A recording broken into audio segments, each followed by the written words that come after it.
আপনারা ভালোবেসে বলছেন যে আপনারা সবাই ওসমান হাদি হবেন, কিন্তু আপনারা চাইলেও কেউ কোনোদিন ওসমান হাদি হইতে পারবেন না। ওসমান হাদি শুধু অ্যাকচুয়ালি হয়, আমার ভাইয়ের কোনো রিপ্লেসমেন্ট হয় না। আমি আমার ভাইয়ের কোনো রিপ্লেসমেন্ট চাইও না। আমার ভাইকে আমি শুধু ফেরত চাই এবং আমার ভাইকে আমি ফেরত আনবো।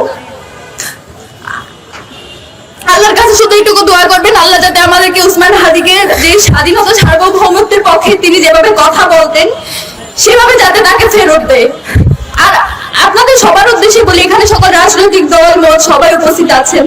আপনারা গত 1 বছর ধরে আওয়ামী লীগ পালিয়ে যাওয়ার পরেও আপনারা যেই কাজটা করতে পারেন নাই, আপনারা কালচারাল ফেসিজমকে অ্যাড্রেস করতে পারেন নাই। বাংলাদেশে একটা মানুষ, শুধুমাত্র একটা মানুষ পেরেছিল এবং আজকে সেটার প্রতিদান তাকে এইভাবে দিতে হচ্ছে।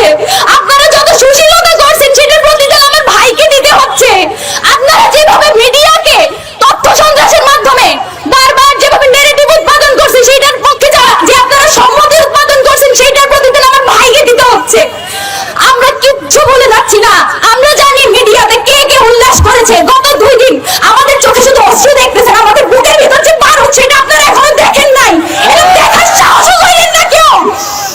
আমার ভাই ফেরত আসবে, বাংলাদেশের স্বাধীনতা সার্বভৌমত্বের পক্ষে কথা বলবে এবং এই মিডিয়াতে যারা বিভিন্ন বয়ান উৎপাদনের মাধ্যমে আমার ভাইকে যোগ্য করার চেষ্টা করেছে, আমার ভাইয়ের জীবন মৃত্যুর সন্ধিক্ষণে যারা বারবার উল্লাস করেছে, যারা বিজয় উদযাপন করেছে, আমি তাদের সবাইকে চিহ্নিত করে রাখছি। আল্লাহ যদি আমাদেরকে বাঁচায় রাখে, ইনকিলাব মঞ্চ যদি বেঁচে থাকে, বাংলাদেশে কালচারাল ফেসিজম যারা কায়েম করতেছেন আপনাদের সবার জন্য আমরা সারা জীবন শত্রু হয়ে থাকবো, এটা মাথায় রাখবেন।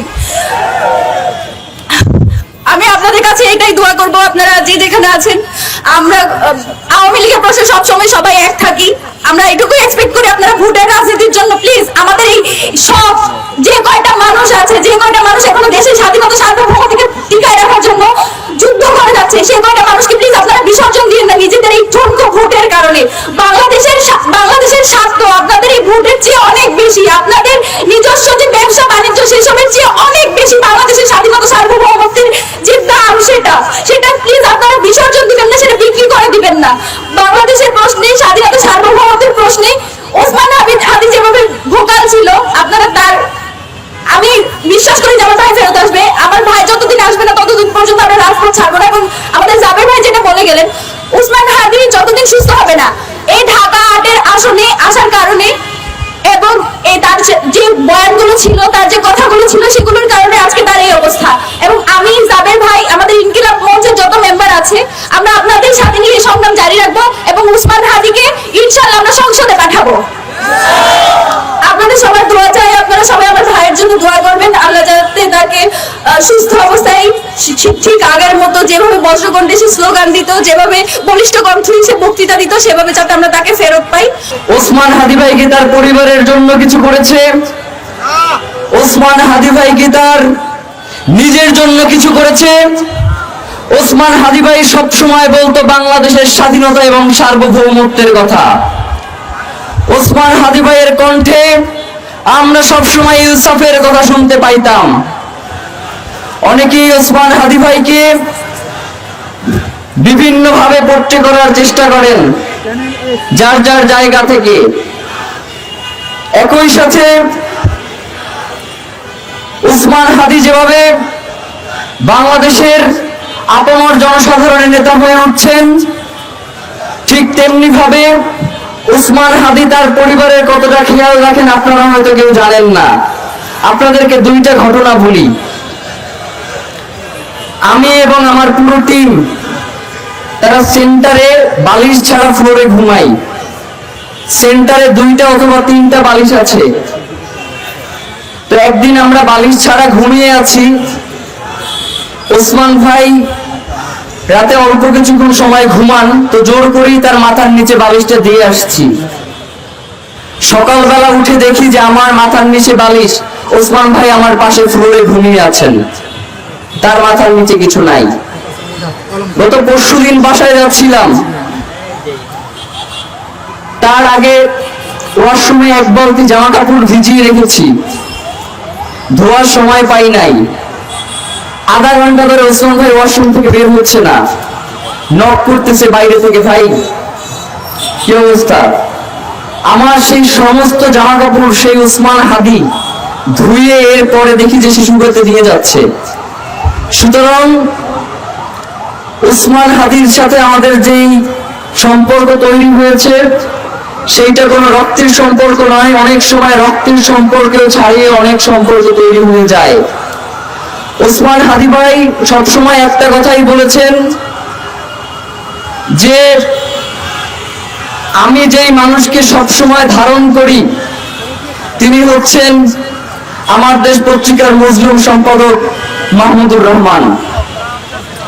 এবং মাহমুদুর রহমানও সব জায়গায় গিয়ে বলেন যে আমার একটা ছোট ভাই আছে, তার নাম ওসমান হাদি। গত 2 দিন আগেও সেন্টারে আমরা কথা বলছিলাম, বলছিল যে ফুয়াদ ভাইয়ের উপরে যে ন্যাক্কারজনক ঘটনা তারা ঘটিয়েছে, আমি আমার পুরো টিম নিয়ে যাব যদি ওর বাপের সাহস থাকে আমার সামনে এসে যেন দাঁড়ায়।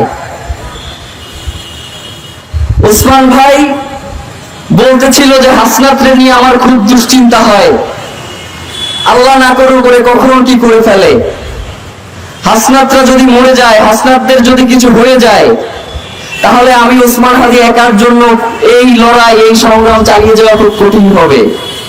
ওসমান হাদি বাংলাদেশকে আমি সকল জনতাকে ধারণ করত।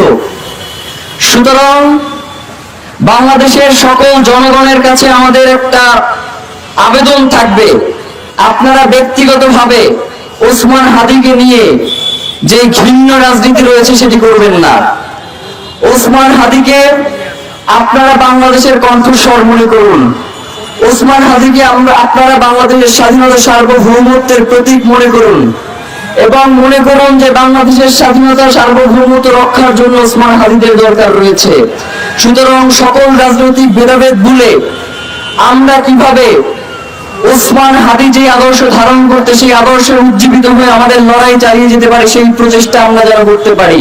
এই রক্তের মধ্য দিয়ে আমাদের এই ইনসাফের লড়াই শুরু হলো মাত্র, আমাদেরকে দীর্ঘ পথ পাড়ি দিতে হবে। সুতরাং কাউকে ক্লান্ত করে চলবে না। আমরা সবাই যাতে একতাবদ্ধ ভাবে এই লড়াই সামনের দিকে নিয়ে যেতে পারি, কাঁধে কাঁধ মিলে আমরা সেজন্য বাংলাদেশের প্রশ্নে দল মতাদর্শ আলাদা থাকতেই পারে, কিন্তু বাংলাদেশের প্রশ্নে যাতে আমরা আপোষহীন হই, আমরা যাতে কোনোভাবেই দিল্লির দাপেদারি আমরা মেনে না নেই, আমরা যাতে কোনোভাবেই দিল্লির সেই রাঙা চোখকে আমরা ভয় না পাই, আমরা যাতে কোনোভাবেই আওয়ামী লীগকে বাংলাদেশের রাজনীতিতে শুধু ভোটের জন্য প্রশ্রয় না দেই। যে আওয়ামী লীগ 4 বছরের রিয়া গ্রুপের গুলি করে তার মাথায় একর করে করেছে এবং সর্বশেষ ওসমান হাদি ভাইয়ের অবস্থা তো আপনারা জানেনই। আমাদের ইনকিলাব মঞ্চ টিম, আমরা মনে করি বাংলাদেশের আপামর জনসাধারণ আমাদের সাথে রয়েছেন, কারণ ইনকিলাব মঞ্চ টিম